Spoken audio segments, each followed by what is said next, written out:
I've spent a lot of time in the corridors of power, but what I witnessed this week, on Thursday, January 22, 2026, in the House Judiciary Committee, makes my skin crawl. Chip Roy, a man I know well, a man who doesn't back down, just looked Jack Smith in the eye and asked a question that should terrify every single American listening to this. He asked, "Did you target my records?" And the silence that followed was louder than any shout.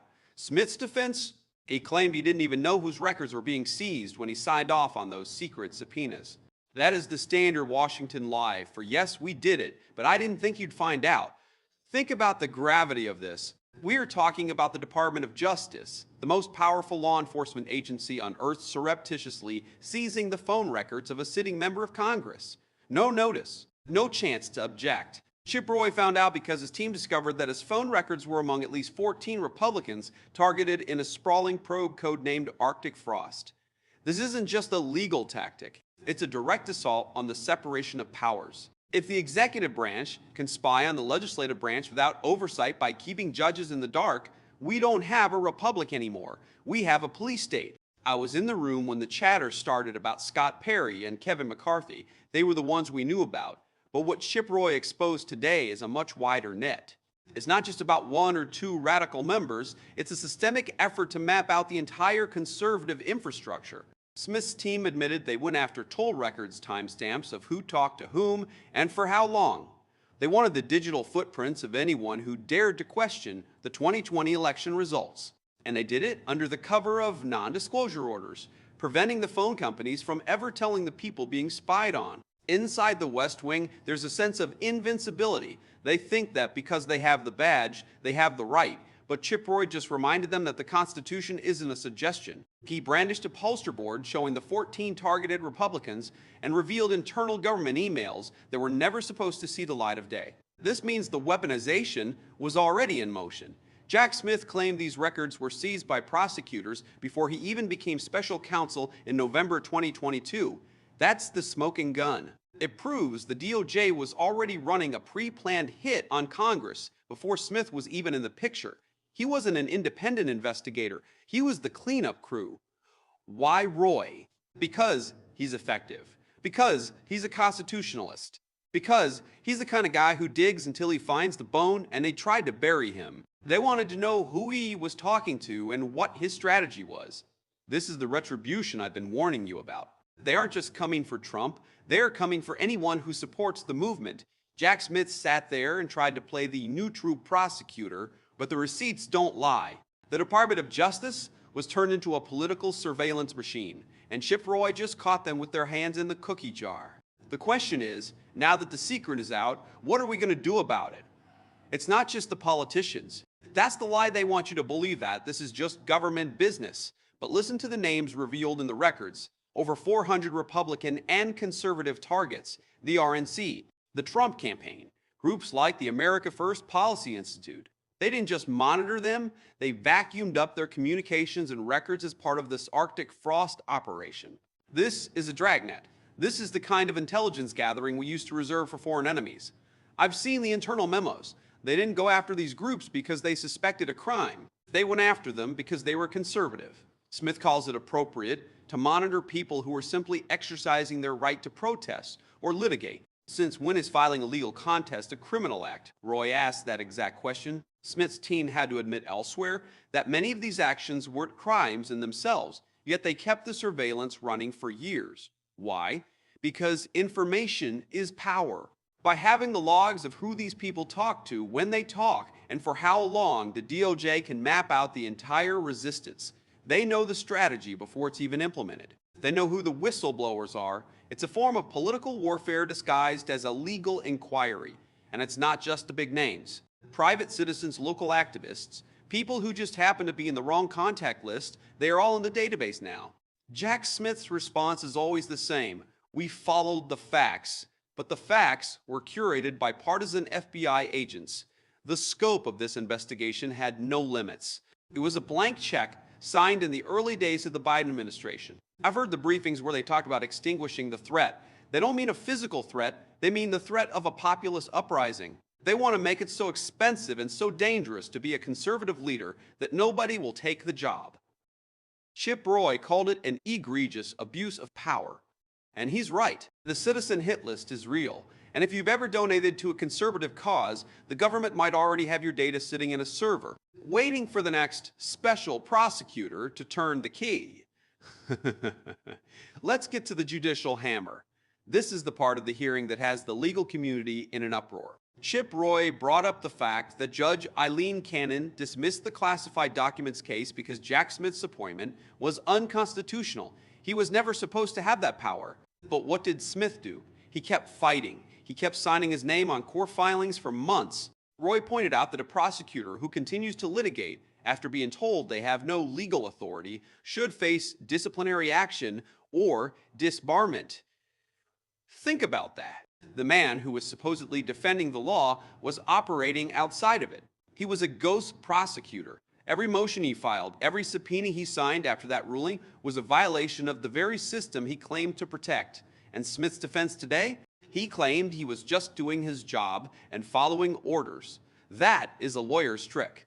If your very existence as a prosecutor is unconstitutional in one room, it's unconstitutional in every room. But Smith didn't care. He was on a mission.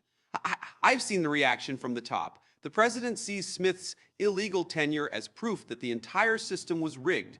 But for us, for the people who actually care about the law, it's a tragedy. It means the highest profile cases in our history were handled by a man who had no legal right to be there.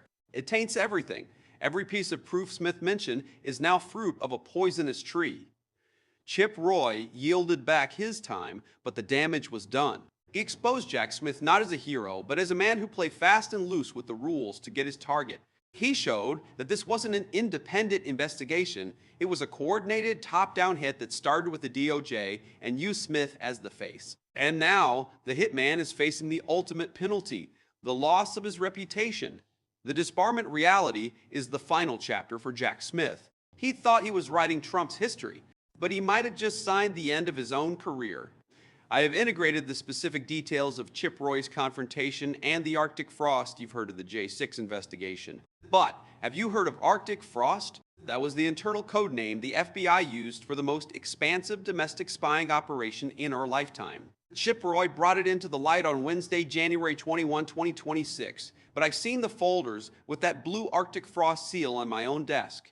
This wasn't just a probe into a riot, it was a multifaceted conspiracy investigation that treated the entire Republican political apparatus like a cell of insurgents. We're talking about targeting phone records of over 430 named individuals and entities, including sitting senators. I was in the briefings when the names were being added to the scope. They weren't looking for crimes. They were looking for toll data metadated that shows who you talked to and when. Jack Smith sat there in the House Judiciary Committee this Thursday and tried to distance himself from the early days of this project, claiming the records were subpoenaed before he was even appointed in November 2022. But he was the one who took that data and used it to build his criminal scheme narrative. Why the secrecy? Because Arctic Frost was designed to be invisible. It was approved by the very top Merrick Garland and Lisa Monaco. I've seen the reports from Senator Chuck Grassley. They knew they were sweeping up information from innocent people simply because of their political affiliation, and Smith took that baton and ran with it until he was forced to step down. The frost hasn't melted, children. It's just been moved to a different freezer. The data is still out there, and as JD Vance, I'm telling you, the surveillance state is much closer than you think.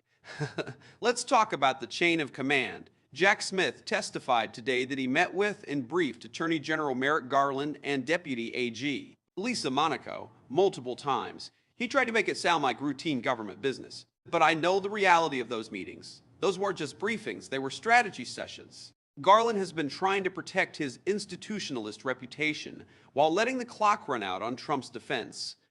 I've seen the records released by Senator Grassley last October. Garland, Monaco, and FBI Director Christopher Wray gave their personal sign-offs to open Arctic Frost long before Jack Smith was even in the picture. They already had the target locked. Smith was just the independent face they needed to sell it to the public, but the Garland-Monaco axis was the real engine. They were the ones who authorized the seizure of records for 9 Republican lawmakers, including Scott Perry and Lindsey Graham.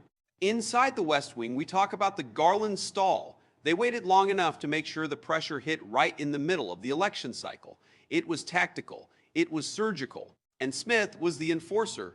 When Chip Roy asked if Smith targeted his records, Smith's "my understanding is your records were subpoenaed before I became special counsel" was a tactical retreat.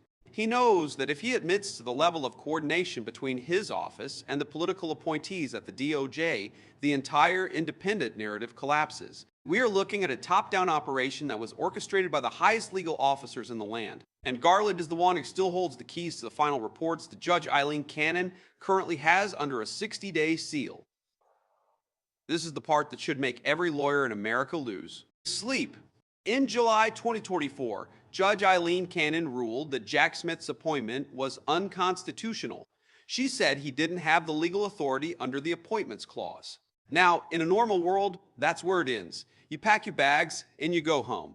But not Jack Smith. He kept signing. He kept filing motions in D.C. He kept acting like the law didn't apply to him until the very day he resigned in 2025.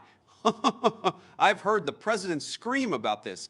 He calls it a ghost prosecution, and he's right. A federal judge recently suggested that a prosecutor who continues to litigate after being disqualified should face disciplinary action. Chip Roy hammered Smith on this today, pointing out that Smith was illegally appointed and yet continued to hunt his targets. Smith's only defense was that he was following DOJ policy and that Cannon's ruling was limited to the Florida case. That is the height of arrogance. If the Constitution says you don't have the power, you don't have it anywhere, think about the thousands of subpoenas and the millions of dollars of taxpayer money spent by a man who a federal judge deemed was unlawfully appointed. This isn't just a legal glitch, it's a constitutional crisis.